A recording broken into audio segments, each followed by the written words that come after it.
Live, man. We back, man. My song, man. Love the song. We back. Happy Sunday.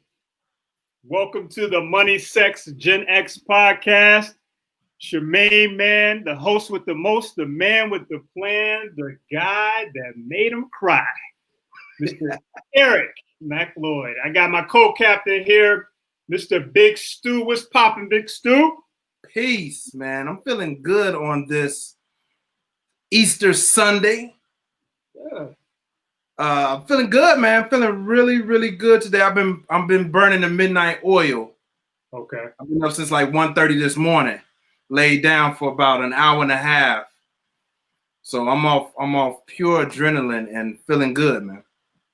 Oh, I'm glad to hear that, man. I'm glad to hear that, especially with this current COVID-19 situation that we got going on out here.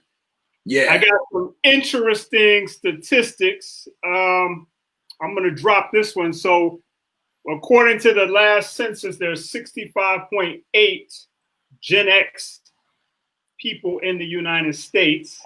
And from what now I want to get your thoughts on this. What I've been reading on social media, it appears that Gen X is handling the quarantine situation better than everyone else. I need you to clarify that statistic again. All you said was 65.8 Gen Xers. Tell me the whole stat. Give me the number. All right. So 65.8 million Gen Xers. This was done back in 2018. And according to the statistics, stats that I have here, 70% of all Generation X people in that group are saying that they're all good with the quarantine situation. Oh, they feeling good. They say they're good. They're built for it. They said, we're the latchkey kids, the people who were neglected while we were growing up, and this is nothing. We got to fade it. What do you think? Is that true? Is that complete nonsense? People are doing a thing on Twitter. It's a trending topic right now. Gen X is holding it down. Gen X, it sounds about right. It would make sense. And I would fall into that. I feel like I'm good. I feel like I'm pretty good. I'm here for it, I watched enough of Walking Dead episodes to be ready for a little taste. So I'm ready for it. You like Walking Dead, okay? I never was able to get into that.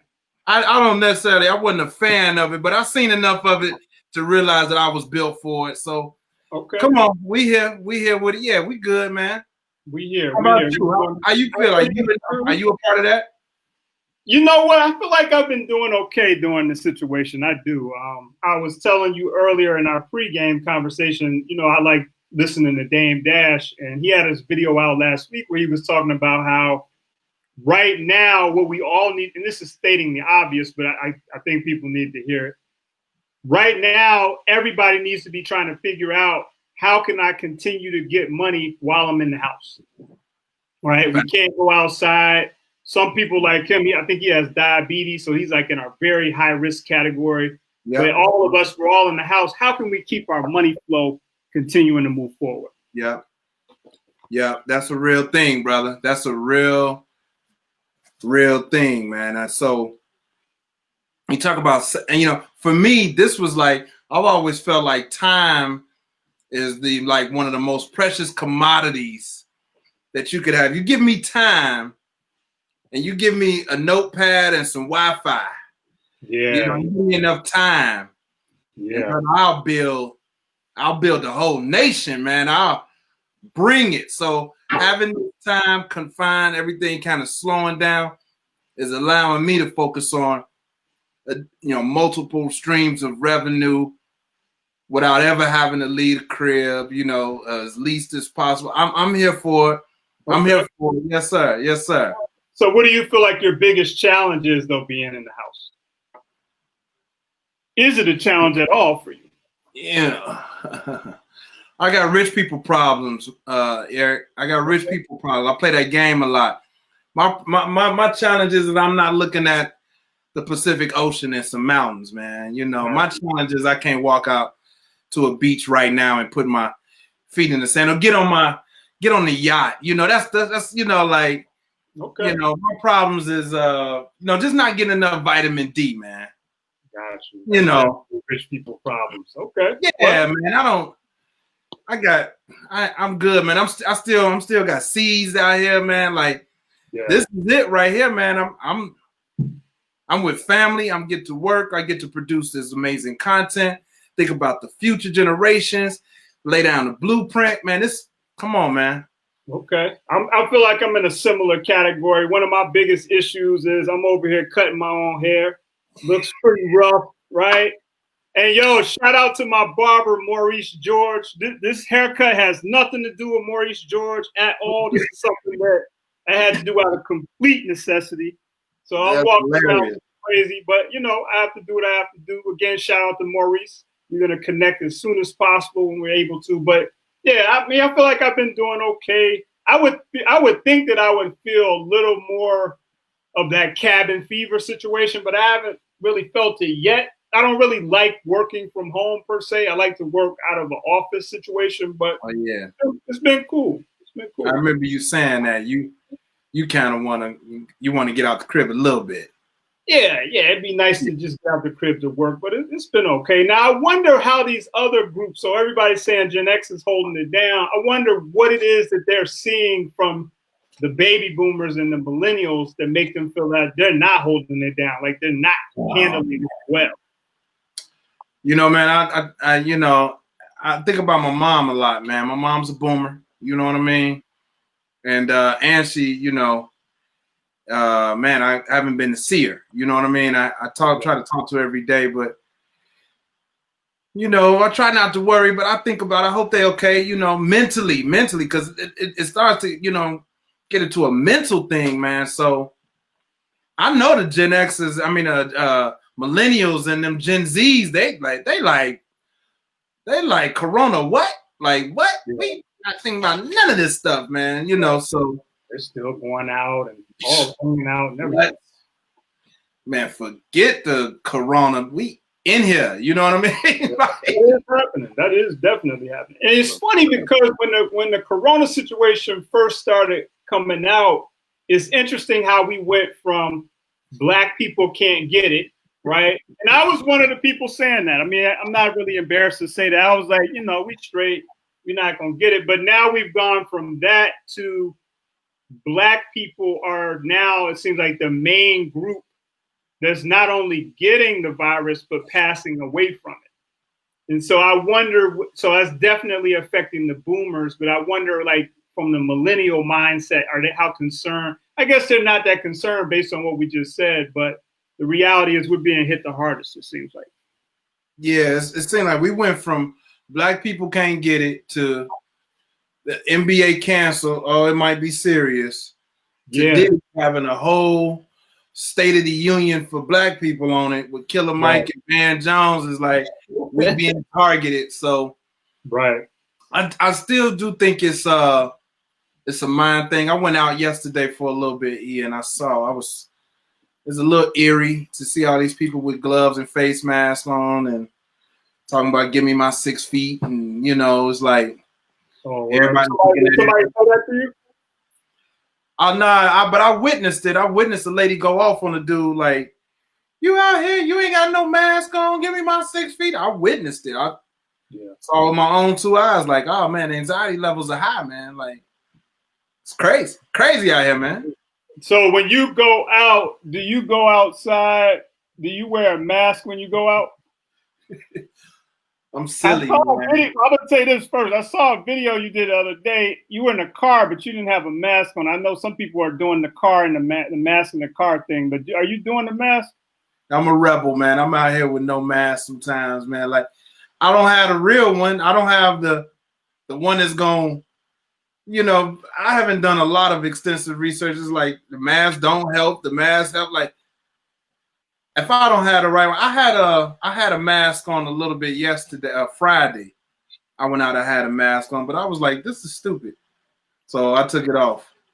Okay. I took it. Yeah, I'm wearing the mask. You have an official one? You have what kind of mask are you wearing? You wearing the N-94 or you wearing a bandana from when you was breakdancing in 1988?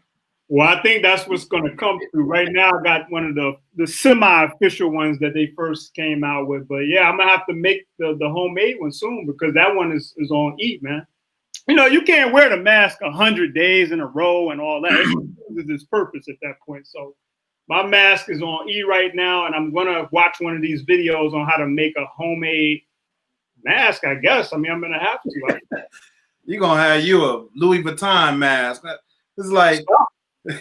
So I'm gonna cut out one of these polo shirts and add a polo shirt, something like that. But yeah, right. So how often do you go out, E? How often are you going outside, man?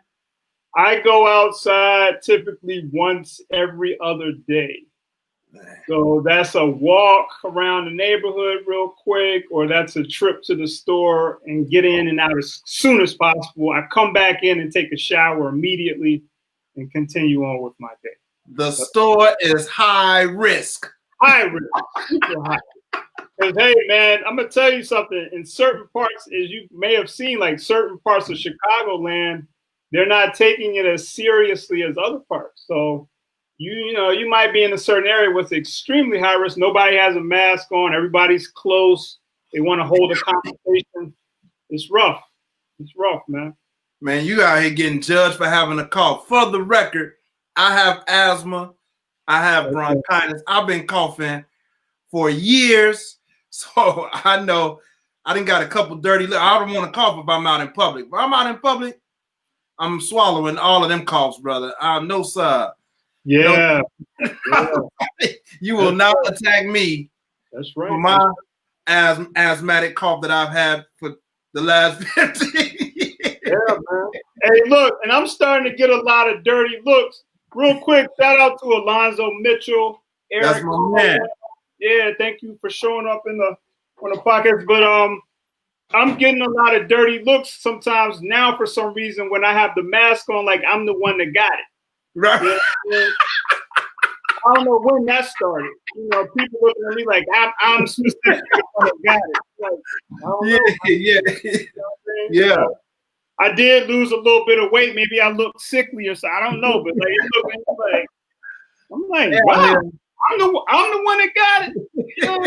Not that I couldn't get it, but man, nah. So that it's a lot of that going on. I'm sure too. If you didn't feel judged before, go out right now during the COVID-19 lockdown. Absolutely, man. You will be judged based on your mask or no mask. Gloves or no gloves. Yeah. Why are you outside? Are you essential worker? People got questions, man. People got questions and they deserve an answer, man.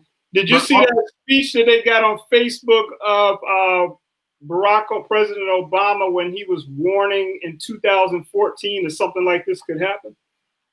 Yeah. I saw that. Yeah, that was warnings. That was interesting. Matter of fact, I'm looking of it's a park behind my house. Some cats playing basketball. This look nice outside, but you like no. That's where I live, brother. It's crazy. Corona, what? Yeah, man. These young, hey, I'm telling you, they're out here skateboarding, holding conversations face to face, all that. So yeah, it's not good, man. It's not good. So so you're saying you're cool. I'm basically saying I'm okay. Yeah. The people in your circle, how do you think people are kind of holding up on the mental health tip right now? I know tensions are high. A lot of people are not able to go to work. It's probably unclear whether at some point, is a person going to get laid off? I know people are waiting on their stimulus check from the IRS. How are people holding up out there, Stu? Well, I know a few people that on the record deal with some clinically diagnosed mental health issues. Okay. And they both happen to be in that millennial Gen X group. And one of them flat out called me about a little over a week ago, and having a panic attack. Oh, that's not good. And she was saying that her issue right now is that she is forced because she can't go nowhere, can't be with her friends. She is forced to deal with herself. Oh, wow. That's something right there. Okay. Right? That's deep, man. That is very, very deep. And it was real. It wasn't one of these conversations where he's like, pull your shit together, you'll be all right. No. In her head, her reality was, I don't want to deal with me and my issues because I got some real issues. Have you ever heard a young person tell you that before? Or never in my life. So that reminds me of someone that I met many, many moons ago. We were in a very wild and violent environment at the time, but my reaction to that was to kind of be still. His reaction, he was a lot younger. His reaction when he was in everything that was happening. And I remember he came to sit beside me and I was like, yo, why are you like all over the place? And he said to me, because I don't want to sit in my own thoughts. And I never forgot that. And he actually looked like he was about to tear up. And I was like that scared him to death that he might have to sit in his own thoughts. And I had never heard anybody say anything like that. But you did hear somebody say that, E. Who's that? Mike Tyson. Oh, yeah, he has said something like that. Yeah, no doubt. He said he felt like a bee. He had to get out his own thoughts. Yeah, he did. He say his own thoughts. He bringing hell with him. Yeah, he was. He meant it too. He was crying. Yeah, remember? Yeah, he definitely meant that. Yeah, that's kind of. I don't know. I still feel that's so strange to hear, but it was real. It was a real I guess it's strange for me because I'm always sitting in my thoughts. I have to pull myself out of my thoughts. Well, isn't that what he said? He doesn't even want to get into his thoughts because it's too dark, it's too heavy, it's too. So, my point is, in pointing that out, is like I understand. I think I'm a good dude, and sometimes I have dark thoughts. I'll be let me redirect my mind. You know what I mean? So it depends on how easy or not easy. Isn't that what? I used to think that depression was something you could get over, but I later realized, like, no, it's a real thing, man. Like, people have to struggle with their own, mindset, their own, right? Like their own. Yeah. I don't think I ever realized it until I was actually depressed myself. And then you're like, like you said, you can't just shake this off. Because I think in our generation, I think this is a generational thing. In Gen X, it's like, yo, just get over it. You know what I mean? Like, and maybe that's baby boomers too, but it's like I feel like we didn't have the luxury to keep going around saying, I don't feel good. I've never even said out of my mouth to somebody I was depressed. I think this might be the first time I ever said that to a person, right? But it's just not a normal thing. But I hear people saying that more now. Like, is that something that you had expressed when you were younger to people? No, not when I was younger. But I think, to your point, even as black men, like black men, you can't identify with. It's hard to identify with your true feelings, true emotions. So, I could see how we cannot want to identify and find ourselves in places. And what's the term? It's such an easy term when people sit in denial. You sit in denial, Yeah. So, is it denial though? Is it denial or just an unwillingness to share?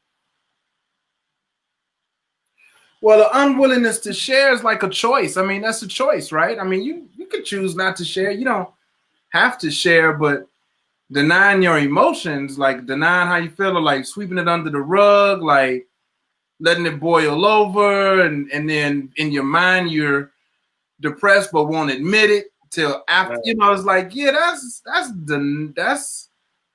that's denial. That's the difference between denying some shit and making a choice to say, I own it, I have it, I deal with it. To me, those seem to be two different things. What do you think? Yeah, I agree with you totally. I also feel like sometimes we don't know what depression is, especially maybe now we do, but when we were younger, not sure I knew that what I was feeling was depression. Or what's the other thing? The PTSD. Oh yeah. I always heard that and referred that to people who were in the military, and I learned when I was older. There were situations that I had been through where I think it was PTSD, but I mean, again, that wasn't talked about. Not at all. PTSD, like I didn't start hearing that until I started watching movies or something, later on. Like as a child, PTSD, depression, I wasn't having those conversations. Eric Collapsar, my man Collapsar from WHPK says he thinks it's denial in his opinion. Okay. I could feel that. I mean, I'm sure that's the case with most people, denial, unwillingness to accept that you're depressed or something is going on. I could see that. Yeah. Hey, y'all, you are listening to the Money, Sex, Gen X podcast with Eric McLoyd. Yes, sir. And me, your man, Big Stu. Big Stu. Yep. This is Eric's baby, and I'm helping to raise it. Yes, you are. What you call him? I'm the godfather of it. I'm the uncle. Absolutely. The uncle to the Money, Sex, Gen X. No doubt. Conversation. You helped me take it from an idea to a real thing, and this is a beautiful experience. Hey, listen, getting back to this mental health thing, brother. Why is it so hard for us to talk about difficult things? What we don't want to be judged. We don't want to, I believe it's because we don't want the judgment from other people. Also, for people like myself, I feel like we always wanted to feel like we had it together and didn't want to show any weakness or perceived weakness or vulnerabilities by sharing certain things. Is that and I'm jumping all the way to like mental health. Is that a form of mental? Is that some sort of clinical something? The fact that not wanting to be judged, is it a fear? Is it because in one breath we talk about we don't give a shit about what people think about us, but then in another breath we saying we care about what everybody is thinking about us. Yeah, I think we all care to some extent. One thing I want to do right now, I want to shout out this organization that I saw on Instagram that I follow, and maybe you've seen it, called Coffee, Hip Hop, and Mental Health. Are you familiar with them? That's my man, Law Willis. Okay, no doubt. So bringing that back to this conversation, I mean, I just feel like it wasn't cool to have those conversations, and so we didn't have them. But I don't know. I'm starting to think it's becoming trendy or acceptable to say you're having mental health issues. Oh, it's cool now, huh? Well, I wouldn't. Maybe cool is not a good word, but it's a social norm now to hear that type of thing from a person. I think those organizations like Coffee, Hip Hop, and Mental Health are starting to help in that regard, I think. Oh, it's called Coffee, Hip Hop, and Mental Health. Yeah, Coffee, Hip Hop, and Mental Health. They're on Instagram. I forget the brother's name who started it, but he's from Chicago, and he's been very good. It looks like at bringing in all different groups of people to have these conversations about mental health. Yeah, I think his name is it FFE? How do you spell coffee? COF. FE. Yeah. The 2 F's or 2 E's? I think it's 2 F's, 2 E's, I think. Jesus. Law Willis. I think that's my man, Law Willis. He used to teach at Chicago State with me, and then he moved out to San Diego to pursue his doctorate degree. Oh, okay. He has a brand called Albert Ray Clothing. Albert Ray, okay. Yeah, check him out. What's up, Win Coco? We got somebody chiming in all the way from Southeast Asia. Wow. Southeast Asia. What's up, Win? Welcome, Win. Welcome, Win. Thank you for joining us today. Yeah, share it, man. Spread it. Start a watch party over there, man. Definitely. Like, comment, share. So we're talking here. I'm talking to my main man, Big Stu, about mental health. We're going to dig a little bit deeper into this.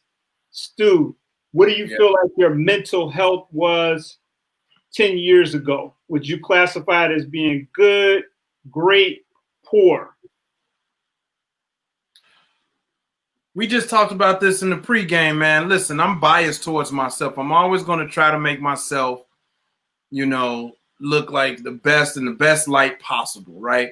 That goes back to this whole thing about always trying to say, oh, I'm good, everything good, not wanting to tap into what's not good. But I don't know how to really answer that question. I want to say my mental health was good, but there are some areas in my life, in my mind that are like really, really damaged, bro. Like need some real therapy. You know what I mean? And I seek therapy. I seek therapy regularly. You know what I mean?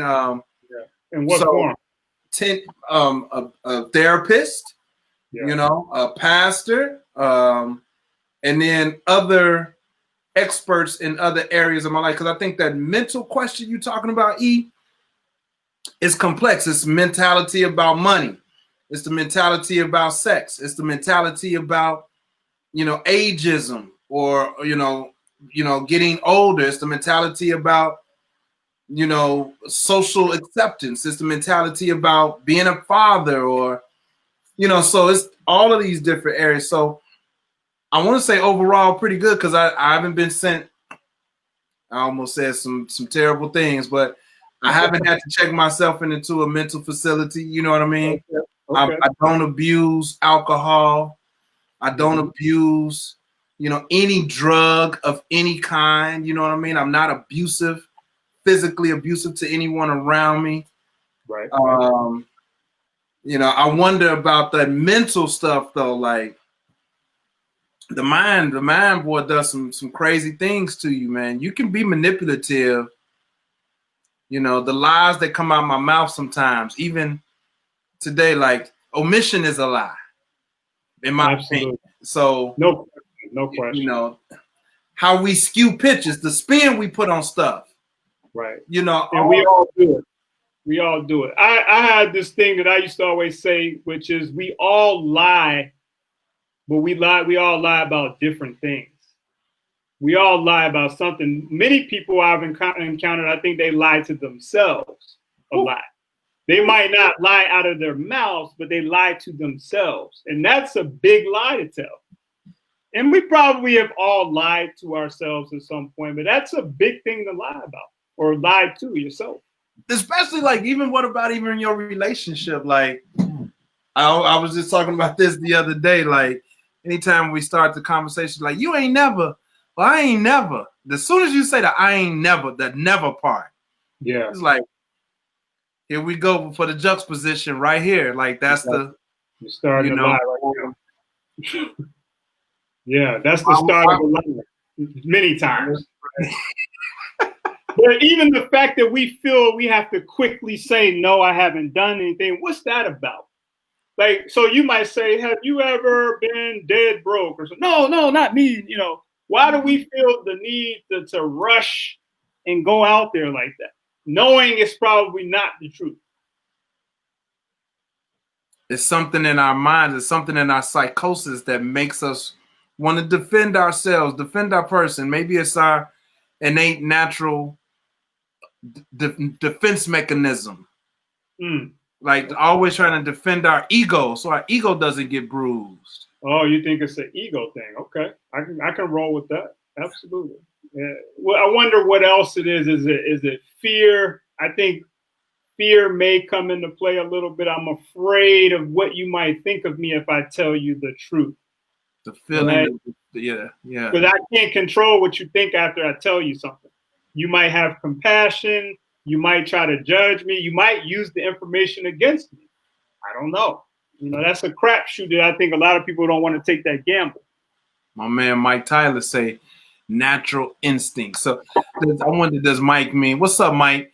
I wonder, do you mean natural instinct to the point, oh, well, okay, nothing you can do about it, just roll with it? Or is it something that we should be aware of and work to get control over? Is that part of life's purpose, to control certain parts of these natural instincts? Like, all right,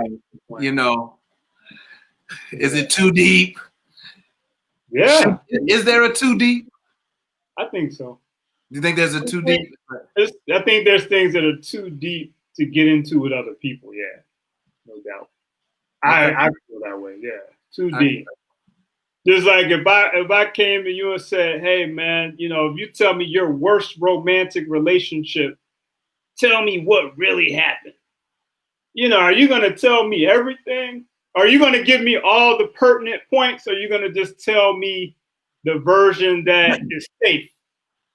Even if you say, you know, I did some stuff wrong, but no, the real stuff that you did that was horrible. You know what I mean? Like, are you going to tell another human being that regular? That's kind of unsafe, maybe, for people. You know, I have people in my circle, they appear to be telling you the raw what happened, but I always still know they're holding something. It's called that other person's perspective. That other person's perspective and them deciding what's good to share and what's not.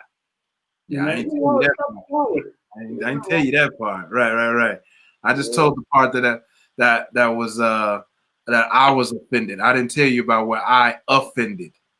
Absolutely. Or maybe I just told you a piece of it. I didn't tell you the worst thing that I did, you know, in the situation. So yeah, that's out there. Now you mentioned therapy a little bit earlier. So I myself have definitely participated in therapy, and it started after a relationship that had gone very badly.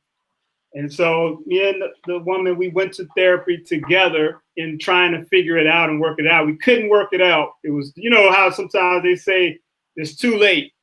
So it was too late. And then I ended up, the therapist even basically kind of told me, like, you all need to try to move on, basically in a professional way, right? And so then I started having the therapy one-on-one. That changed my life.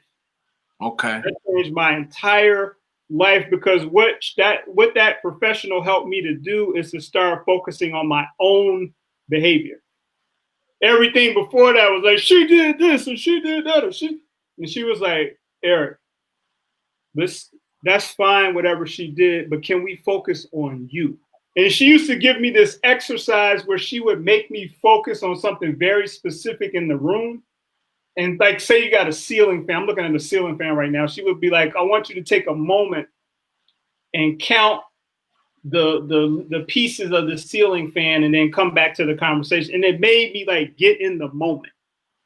And that was invaluable. If there's anybody out there that's considering therapy, or, you know, you don't know, you're not sure, if you find a really good therapist, it could be life-changing. And for whatever reason, I know people who go to therapy about money. Like, it's not always relationship-based. Some people be like, yo, I need to get my money up, I'm going to a therapist. I go to a therapist about my money. Okay. That's good. That's good to hear. There's nothing wrong with it, brother. Nothing wrong with it. Yeah. I know why you're laughing, but it's all good, man. It's necessary, right? Yeah. I mean, if you break your leg, you'd go to therapy for rehab for that leg to make that leg heal. So yeah, it's not just relational therapy. Some people have to have therapy for food addiction or sex addiction or alcohol addiction. They need therapy. So yeah. You gotta. I strongly recommend therapy. Strongly recommend therapy. Even have you ever had a therapist that wasn't good? If I ever had a what? Have you ever had a therapist that was not good? Yes. Oh, okay. So you've experienced both sides. Yeah. The therapist was good, but just not for me. Gotcha. I knew the therapist prior to that individual being my therapist. Okay. And so it was like, nah, I never felt that it was unbiased. I always felt like it was biased, like because they had a previous experience. They knew me, you know what I mean? Versus, and maybe, and now that I've talked about it with you, maybe that probably was a good thing. Maybe it wasn't them, it was me. Maybe it's because they did know me. Maybe I was more adverse to that experience because I couldn't hide something. Right. As you just brought that out right now, like couldn't hide it. maybe it was some stuff I couldn't hide, and I felt like, wait a minute, you shouldn't be able to use that against me. You're supposed to not know me. You're supposed to let me tell the story. Exactly. Like, nah, I know you. I know you. This is why it's good. And as of this moment right now, that may have been why I was resistant. Okay. To that. I can relate to that. In the wrong way. I can relate to that totally. You all are rocking with the Money, Sex, Gen X podcast. If you are enjoying this conversation, please like, comment, share. I'm doing a Facebook Live. I got my Uncle Carl on there. What's up, Uncle? Got my brother Lamont. What's up, Lamont? My main man, Pimp C from out there. Betty, Nelson, Joshua McClinton. If you all like this convo, like, comment, share. Please feel free to join in the conversation. We got Eric Caldwell, who made a great point about the fact that he's done therapy, and he says the stillness of the mind also helps. Wow. That makes sense. So I would imagine that some people have never had stillness of the mind. And wonder, is that meditation? I don't know. I think that could look a little different for everybody, but I'm not sure. I know what it looks like for me. I have to tell myself sometimes to stop thinking. How do you do that? How do you stop thinking?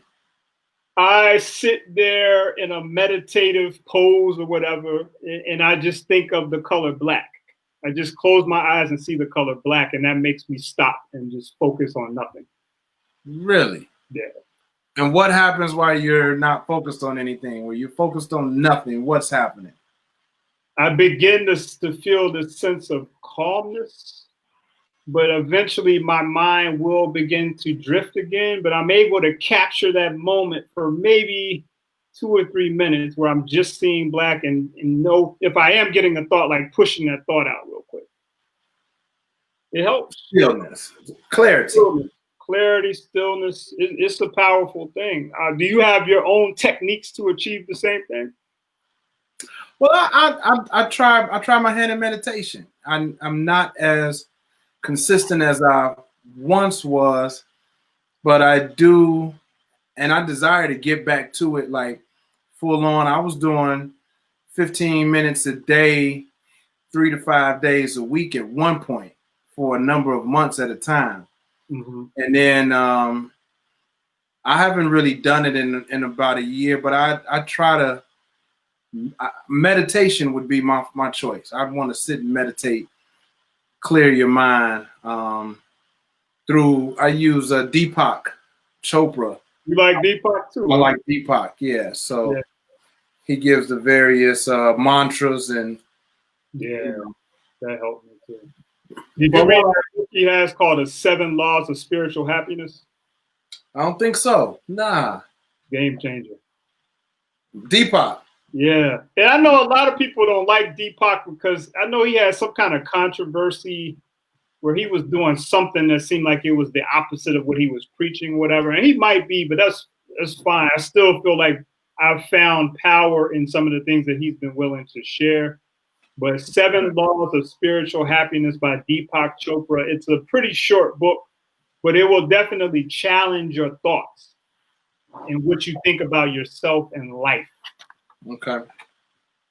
Biggest thing that I learned in that book, Scott, is we are all typically victims of the external environment. Meaning we have all conditioned ourselves to basically be responding to things that happen outside of us.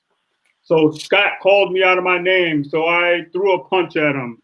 Mm-hmm. You know, my dad said something I didn't like, so I threw my bookcase through the window. You know, whatever it is, but we're constantly letting the outside environment dictate our behavior. And after I read that book, like I've read that book about 100 times, I started to try to condition myself to understand if something happens, I might revert to what I typically do, but I actually do have a choice. You could call me out of my name right now, and I could decide to be filled with joy.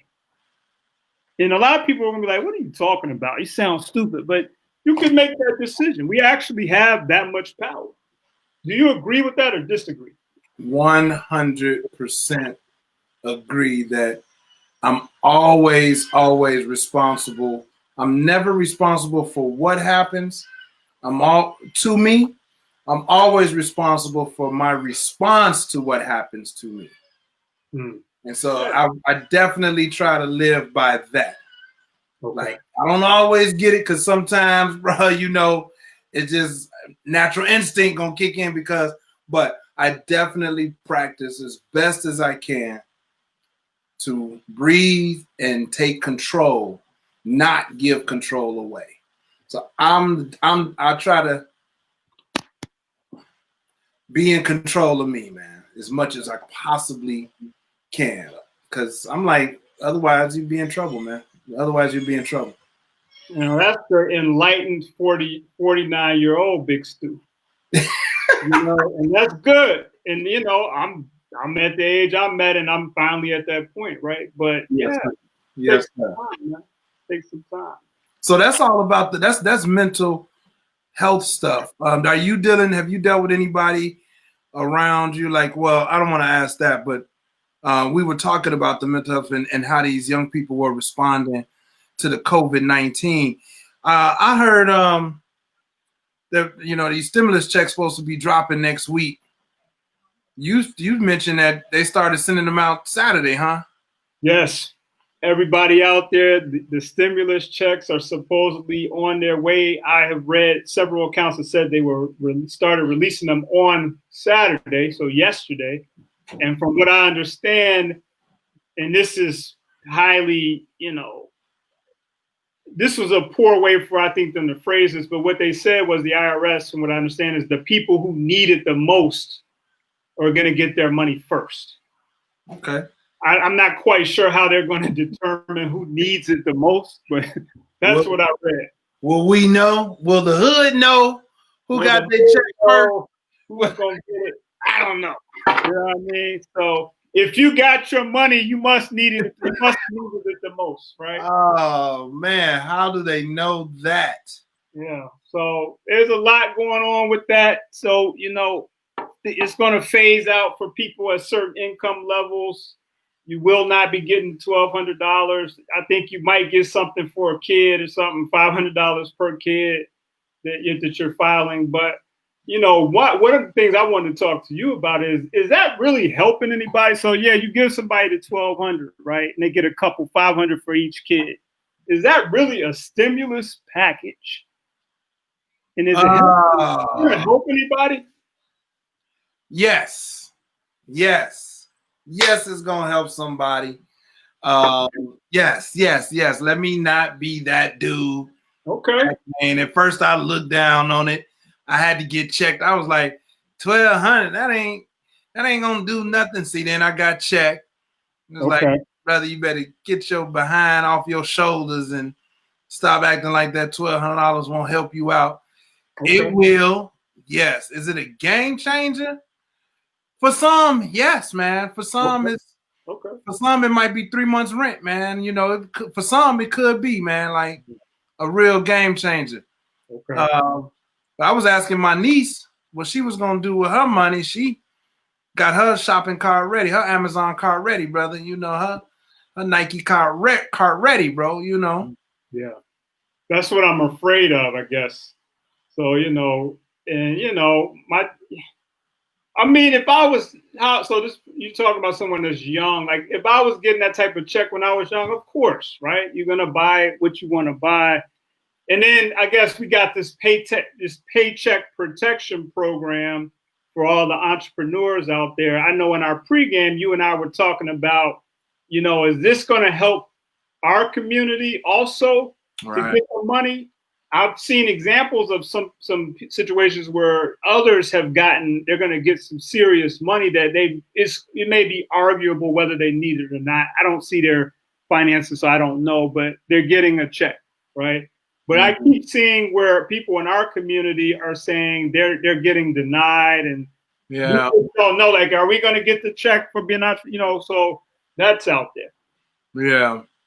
Let me address that. I have some opinions. Mike Tyler says we have to repay the stimulus money back next year. My understanding is no, this is not taxable income. Do you have an answer? Do you know about that?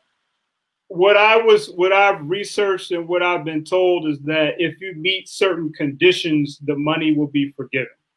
So it's coming down as a loan, but if you meet these specific criteria that's been set, then you won't have to pay it back. They snuck that in there. Good catch, Mike Tyler. I guess I'll be having to pay that back next year. Yeah, no doubt. Yeah, man. I think to answer your question, and I think it slipped me that quick, but I think the answer to your question about is this good money? Is this enough money for that generation? Well, what was your question again? Well, my question is are these funds going to specifically? Oh, the money. Going to help anybody for real? Yeah, I've heard the same thing you've heard. Like a lot of, supposedly they started to make all the announcements this week, but some people on the early end have said they've been denied the money. But as we were talking in pregame, some cats getting some serious money, and but I think we assume that people don't have money problems when they might, so we don't know. You and I talked about that a lot, right? So I'll give you an example. I know one of my guys, he went on record, saying he went on Instagram saying he got denied. He owns a prominent boutique here, and if I talk about him enough, people that know me know who I'm talking about, but I don't want to name drop. But if you know, he got denied, and he's been a successful businessman without ever getting money for years. So these other folks that you talk about, maybe you assume they got it together, but really they book show, no, they need that money. They've been needing this money, and they straight. This is a game changer. So It could be that, and it may not necessarily just be a race card. Well, like, it could be that. It could be. Well, if your business if you can show that your business has been in business and you've been good, I ain't gonna give you the money. Right. But if you've been in business and we know you've been in business, but you're struggling, okay, I'll give you the money. Right. And that's the whole, people are always quick to say the race card is thrown out there quickly. And I could see how others might feel that there could be some validity to that. We'll have to wait and see when the stats come down about how many people apply, because I do think people are applying, which I think is good. But how many people apply and how many people got the funds? Because it's supposed to be, and you and I were talking about this, a very streamlined process. Show a couple of things, and then you should be eligible to get the funds. We'll see if that pans out that way. And so I applied for the funds for my business. Okay. But then I was talking about, like, I don't even know. I don't want to just take this money and pay no bills with. Right. Like, that would be a terrible, terrible appropriation of funds. Right? Yeah. Terrible. And so this other thing that we talked about too is, like, being in a position where you can know whether or not you can take this money and use it as an investment, like Mike Tyler is saying. But then what are you going to invest in that is going to get you a return? And if you are a business owner and you're taking this money without a solid plan to turn it into something, then you might just be taking money for no reason and incurring a debt for no reason, right? Yeah, I totally agree with that. Yeah, it could be because even though they're saying you might not have to pay it back, we don't know. I mean, that's what they said. We don't know yet. So you could end up having to pay it back. And to your point, now you've taken $10,000, $15,000, $20,000, and now they're like, well, where's the money? So, because I'm sure you'll have to sign an agreement basically saying, this is the payback schedule and all of that. So, until it's actually forgiven, you're on the hook. So I agree. Yeah, so I may not. Then if I may not even want to take the 10,000. Yeah, you might not want to. I might not, no, because unless I have but then this other thing is, are you ready to jump into it, man? Let's do it. This relationship with money thing, man. Hey, I have a problem with money, man. Me and money have a bad relationship. You and money have a bad relationship. Please tell me more about that. I was raised in that manner, man. I was raised that I was raised to abuse money, man. What do you mean by abuse, brother? I wasn't taught how to treat it well and put it to good use and make it grow for me, and how to take care of it and count it and know where, but put it in its proper place and nurture it. And I was taught to get it and spend it and chase after it. And the people that have a lot of it, they're mean people and bad people, and money is the devil, but we need money to pay the bills with. So I've been abusive to money. I've been abusive to money, and now I get therapy for the money.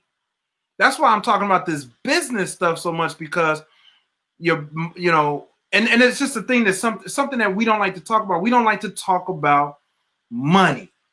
No. We're not talking about money. We're not talking about it. So it don't matter if I get the 10,000 or not. If I don't have a plan to nurture and massage the money so it does well by me, then I always will stay stuck in this place of trying to make it look like I'm good when really I'm not. That's the mental health. That's the whole, like, what is that about? Like, needing, going back to that, needing to look a certain way, even though the reality is something else. I have a lot to add to that conversation. So we're talking money, sex, Gen X over here, man. What you got to say about it? No doubt. Money, sex, Gen X. Shout out to my main man, Lamont Curry. I haven't seen him in so many years. Good to see you, brother. Thanks for tuning in. So I was raised we were masters at making people think that we had money. That was in my young adulthood, that was our entire skill set. We were very skilled at making ourselves look like we were, back in the day, that Big Willie. So everybody wanted to look like they were Big Willie status and all this stuff. And that was my mindset at the time. It wasn't necessarily for me about the money. It was about what resources can I try to pull together to appear that I am on a higher status than what I actually am. And I spent my entire young adulthood in that space. And was very good at it. I mean, I will say most of the people in my circle, none of us really had anything when you look at the bigger picture, but we were good at, if you saw us on the street, you would think we did. Like, he's getting it. He's doing his thing and all that. No, you're not. You don't have any wealth. You don't have anything. You know what I mean? And so I feel like that mindset, I had to begin to ask myself these tough questions. Like, do you value yourself outside of what you have on? Ooh.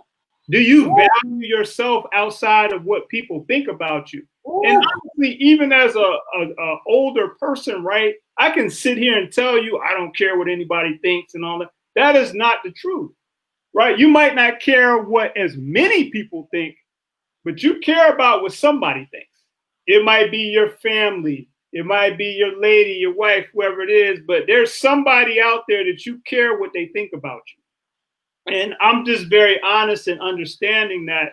But I feel like when I was younger, the people that I was concerned about was a very big group of people, where now it's maybe 3 or 4 people. There's only 3 or 4 people that I respect enough right now to really care about where they think I am in life.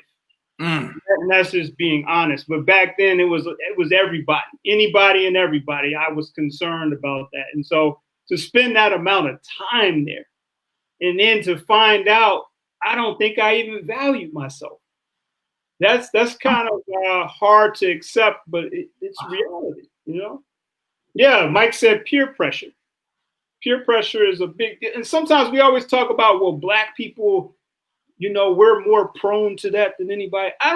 From my observations, I don't see that that's the case. I think that's a very human thing. What do you think? Very human.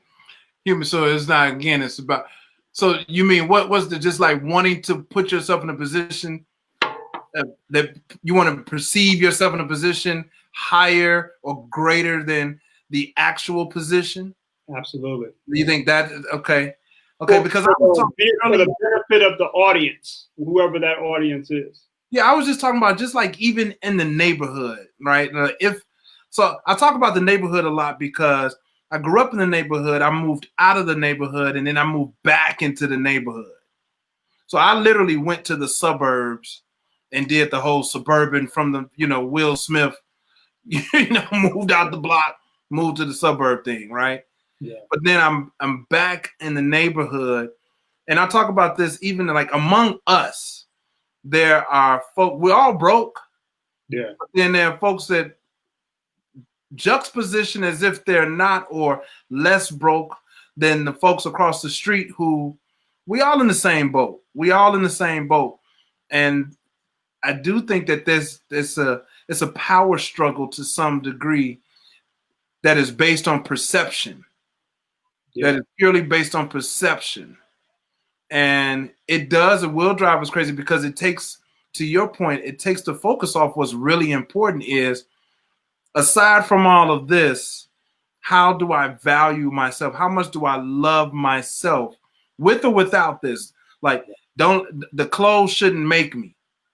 Right. But there was a period of time where it's like, bro, if you ain't have the right Jabos on, if you ain't had the right Jordans, you ain't had the right Ralph Lauren, if you didn't have still today with a lot of people, if you don't, their value is based on materialism. Yes, right? That is true. But we still don't like to talk about money, even though, Eric, we need the money. Why don't we like to talk about the money? Cash rules everything around me. Remember that? $1 bill, y'all. Shout out to Wu-Tang. It took me so many years to understand what that meant. Cash rules everything around me, but hopefully not me. Right? So you're talking again about the external environment. So cash is king, but when it comes to myself, hopefully in my supposedly enlightened state, somewhat mildly enlightened state, I've gotten to a point where I don't believe that money rules me. I don't believe that. It does to some degree, I'm sure, but it has lessened over time. Because I actually, before I think about money now, I probably think more about the word legacy. It's like, how do you want people to remember you? What do you want your contributions to be? All that stuff, right? But I probably think about that more so than money. But that also could be because I feel like I'm okay with the money. Like, it's not as much of a pressing concern. So your mind may start to go to other things now. And I think about legacy a lot. But the only reason I can perceive a possible legacy is because I actually feel like I have some value to myself now. I value myself.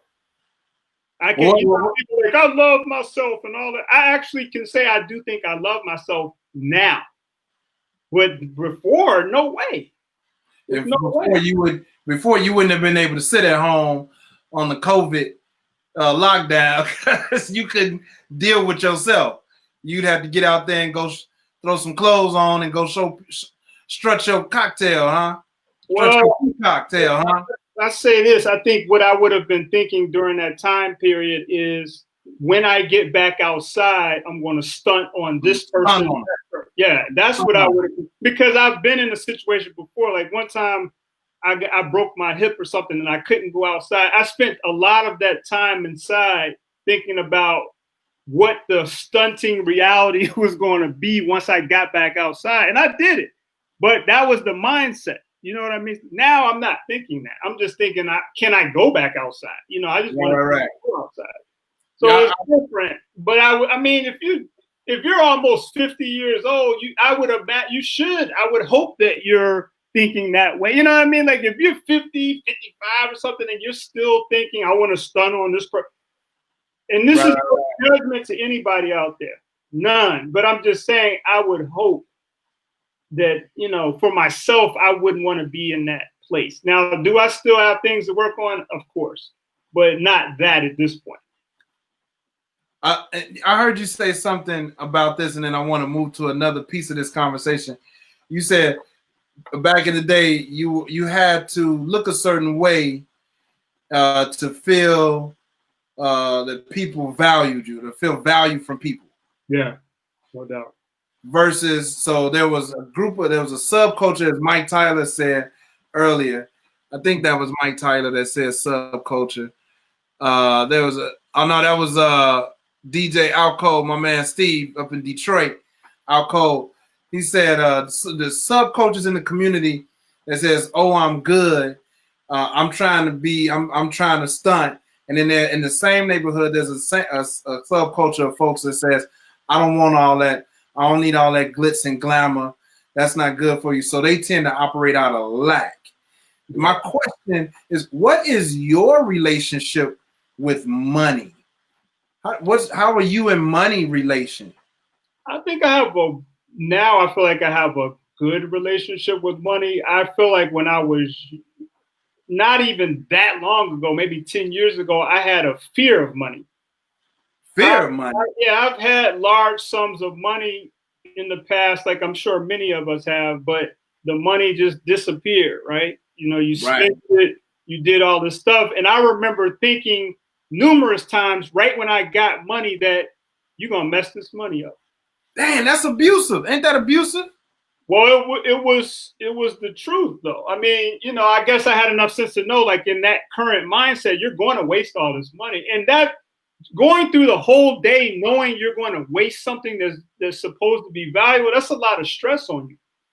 But imagine entering a relationship saying, "Oh, you know you about to mess this up," or going and starting a new job, or you know you about to get fired from this job, or a new business. You know you about like you wouldn't enter into those relationships like that. And generally, we are thankful and grateful, and we try to take care of it. Why don't we see a lot of that? Because look, a lot of us gonna front like we good on the money, and we might have a nice car and a nice house on the outside, but if you say open the books, it's negative. Yeah, like they say, like the young people say, show me some receipts.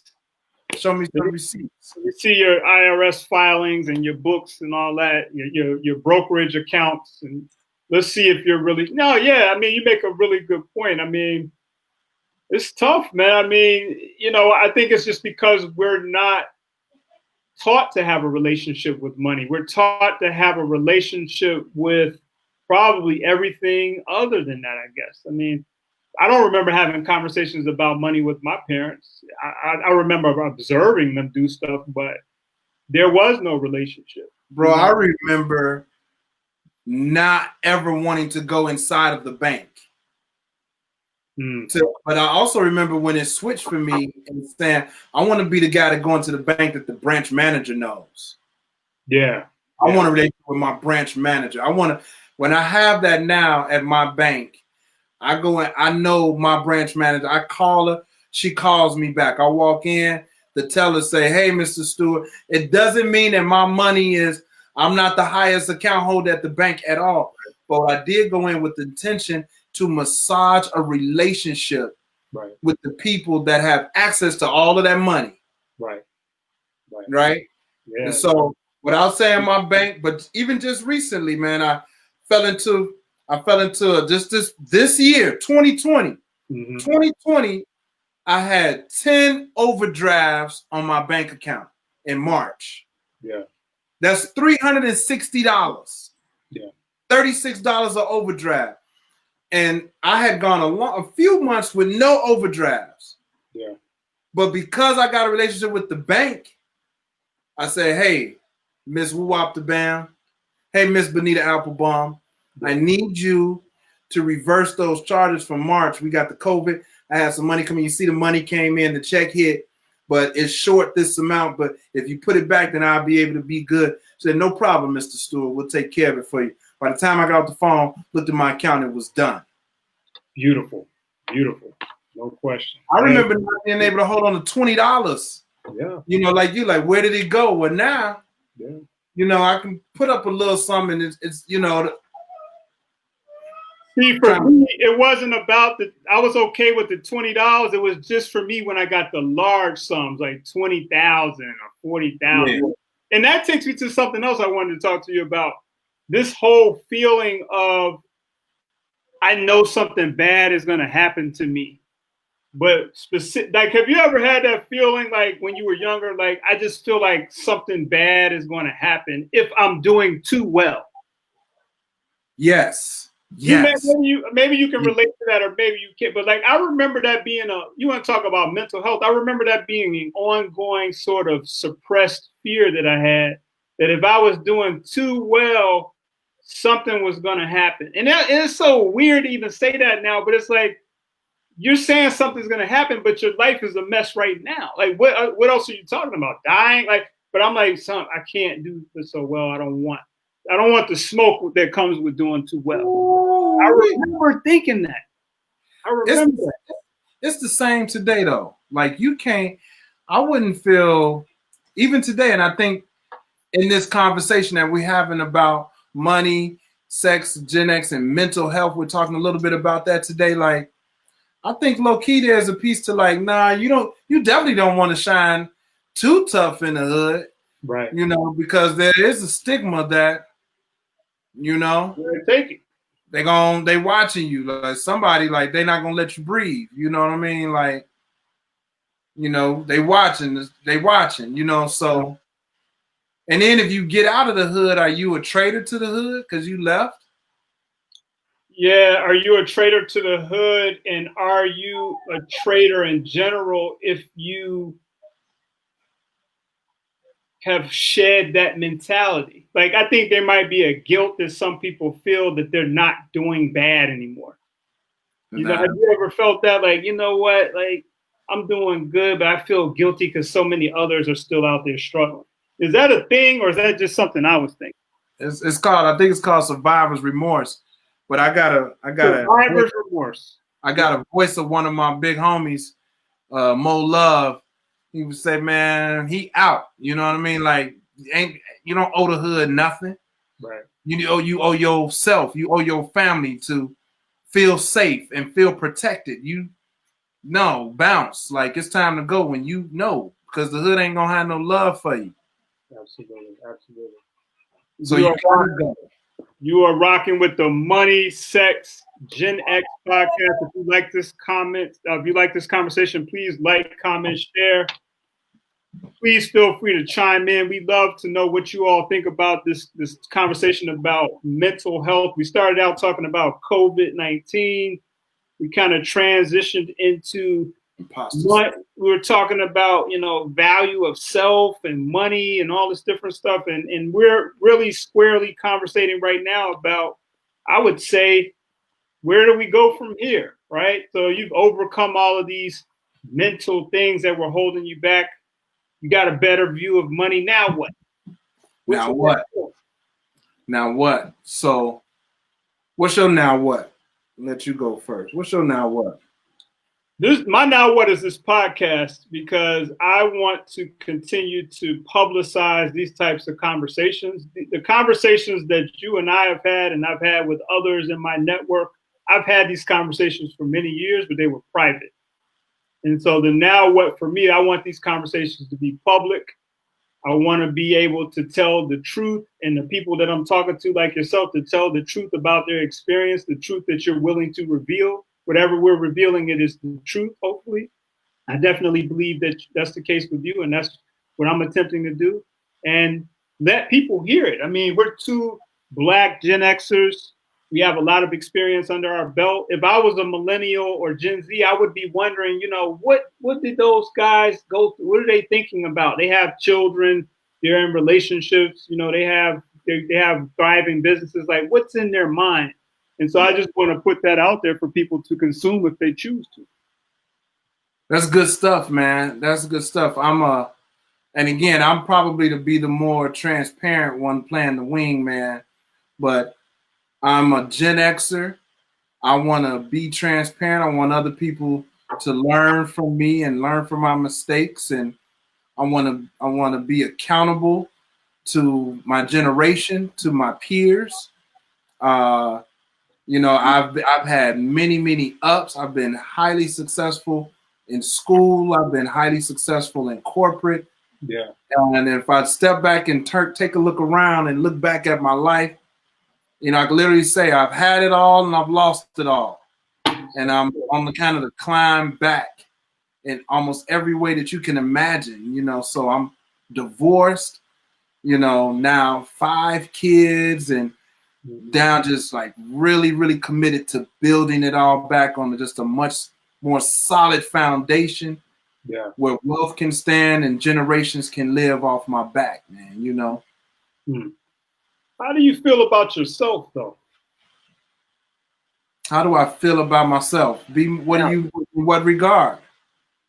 So, you know, we spent a lot of time talking about our younger selves, and you just explained very eloquently, you know, what you're looking for in the future. I just wonder, when you're envisioning those things and acting them out in your head, how are you thinking about yourself? Are you saying to yourself, you know, I'm capable of making these things happen? Are you saying, I don't know, I want these things to happen, but I don't know if I can make it happen? You know, like, what's your relationship with yourself now?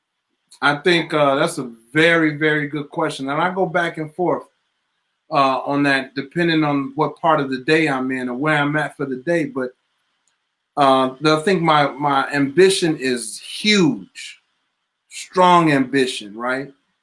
So sometimes my goals scare me.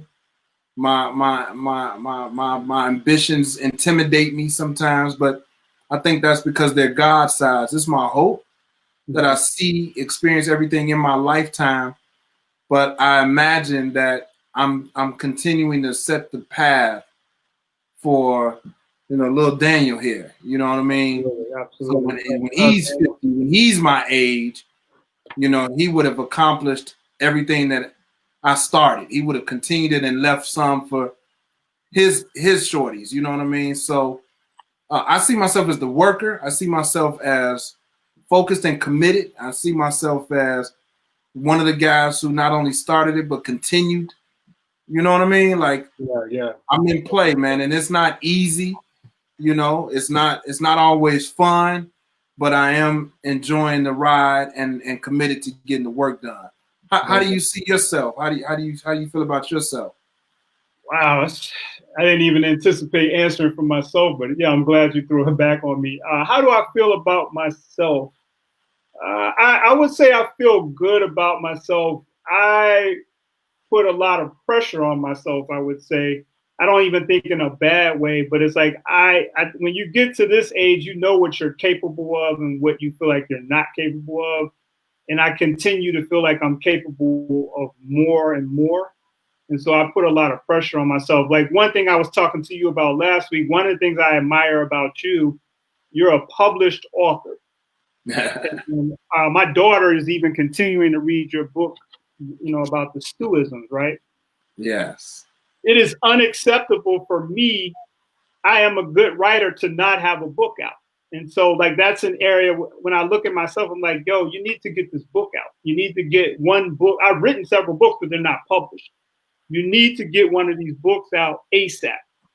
And I think I'm able to say that to myself because of the relationship I have. Like, I know I'm capable of doing it. I'm in a pretty good space mentally, but I think I've always had a fear of releasing the work for whatever reason. I don't know. I mean, consciously, I would say it wasn't fear, but I do think deep down there was some kind of fear there as to why I'm not a published author yet. Okay. So we're going to get you. So what do I think about I'm brutally honest with self. I'd say that. So are you going to get this book done or when is the book coming out? So thankfully, my daughter, Asia. Shout out to Asia. Shout out to Asia. Asia, you know, your children push you in ways that you wouldn't even imagine, right? Mm-hmm. So my daughter is actually a fantastic writer, and seeing her write, she's working on her first novel. It has pushed me, her and I created a book of poetry that I'm about to drop in the next couple of days. We got it. It's coming. Yeah. And so I'm going to have it out. So I will be an author in a few days, right? Okay. All right. And you pushed me too. Like that time, remember that time we met up on 53rd and Hyde Park and we were talking or whatever, and you pulled the book out. And I'm like, yo, this dude got a book of his own. This one right here. Yeah, you got your own book that you can just pull out of your backpack. I just thought that was fly. You know what I mean? Like, that's the kind of stuff I think is fly now. You know, I don't care what you got on and none of that other stuff. You have your own thoughts written down and you can hand it to somebody. And you remember, I bought the book right on the spot. I'm like, yo, let me can I buy that one? And I want to be able to do that. you know, and it's coming, you know, in a few days. So congratulations, brother. Congratulations. Thank you for the inspiration, man. I appreciate that. Man, I'm happy for you. That's what this is about, man. My work is done. Yeah. You know, I want to do more of this. Yeah. Remember last week we were talking about what being 60 looks like? 60. You were saying you don't imagine working and you on the beach with a drink. Like I'll meet you at the beach, but sometimes I'm gonna still do this work because I wanna plant them seeds. I want to keep getting them seeds out there, man. I admire that. I'm still sticking to what I said. I'm done. I'm done. I'm on Belize, Amber Grisque, on the beach. Wow. I'm done. So and that's the pressure, right? Because if that's the case, I only got a few more years to do a lot of stuff. Yeah. So I'm gonna get it done. Sure. I believe it. I hear the conviction in your voice, man, when you talk about it. No doubt. That's that mindset. That's that mental health, man. You got a strong-willed mind, man.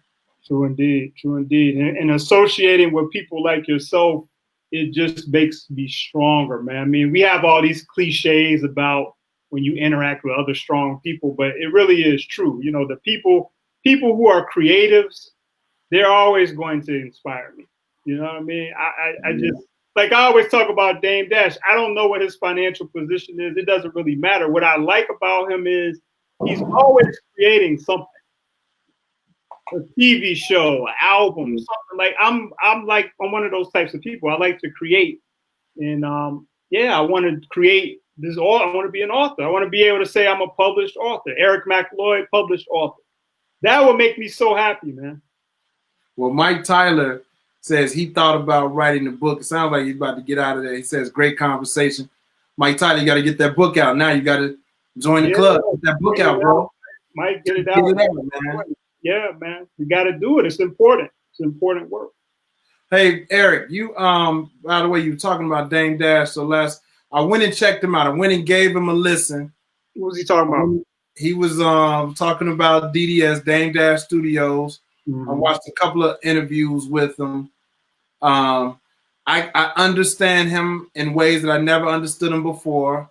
Okay. You know, he talked about his dog. He talked about his diabetes. He talked about his staff. He talked about his motivation.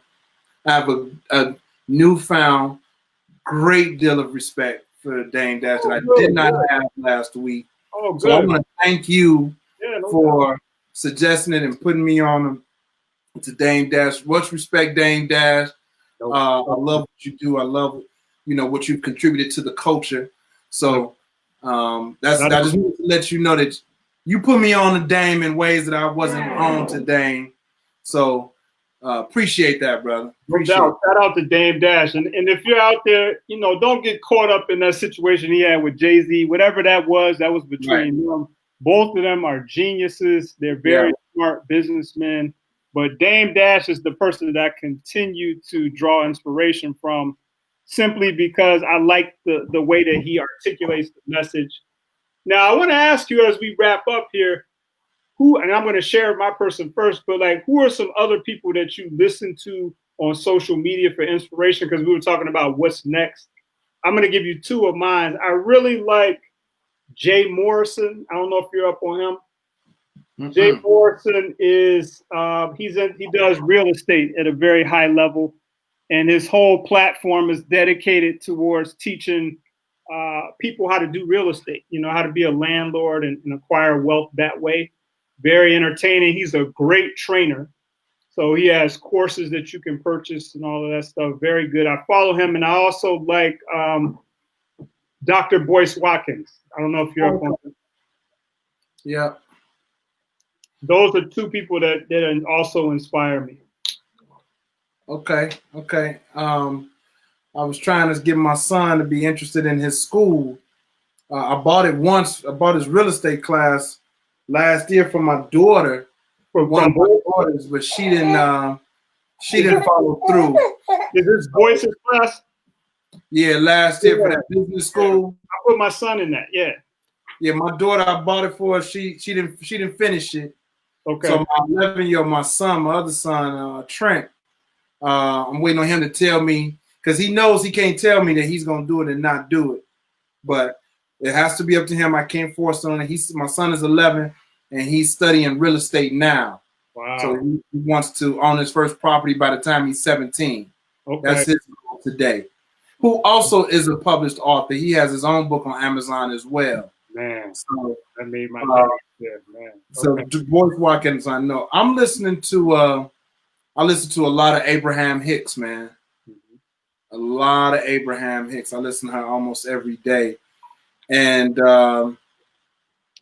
you know, I don't know if I have a second really go-to, but it's still between my Les Browns and my E.T. Eric Thomas. And yeah. Also, you know, Abraham Hicks and Eric Thomas, you know, okay. is what I'm listening to right now. Eric Thomas recently, they brought him in to do some motivation for the LA Lakers or something like that, I read. So he continues to inspire so many different types of people. Yeah, he's dope. He's not somebody that I listen to really, and I don't know why. It just doesn't resonate with me, but I have an utmost respect for Eric Thomas and his whole platform and his whole team. I've actually taken trainings with some of the people from his team. But yeah, no doubt. If you're out there, check out Eric Thomas, Jay Morrison, Dr. Boyce Watkins, Abraham Hicks. And yeah, these are some of the people that help and push the culture forward. That's right. That's right. So you got any final thoughts as we wrap this episode up? This is episode 2 of Money, Sex, Gen X. Hey, man, I just feel like today, we kicked today's ass, man. Like, we've been going at it, man. So my final thoughts is, man, you know, they're kind of all over the place, but get it done, man. If you say you're going to do something, do it. Get it done. Yeah. Get it done, man. Get it done. No excuses. Get it done, man. That's what it is, man. Okay. I like that. My final thoughts for the day is this: for everybody out there, we're all in the same boat. Obviously, you know, we can't move around like we used to or like we want to. Use this time to figure out how to improve your situation, specifically the money. The world is changing. We're seeing it. Even after this COVID-19 situation is done, things will never be the same. I'll give you something very simple. A lot of people who went into the office to work, they're going to continue to work virtually because they're going to figure out, man, we can cut costs by just having these people work from home. It's not necessary. And so we have to be diligent every day in figuring out how can we keep up with the shift that's about to happen culturally in the world. And ultimately, how can I use this, what's happening, to increase my income, my wealth, my legacy? My name is Eric McLoyd. This is Money, Sex, Gen X, and we will see you all again next week. Peace. Peace.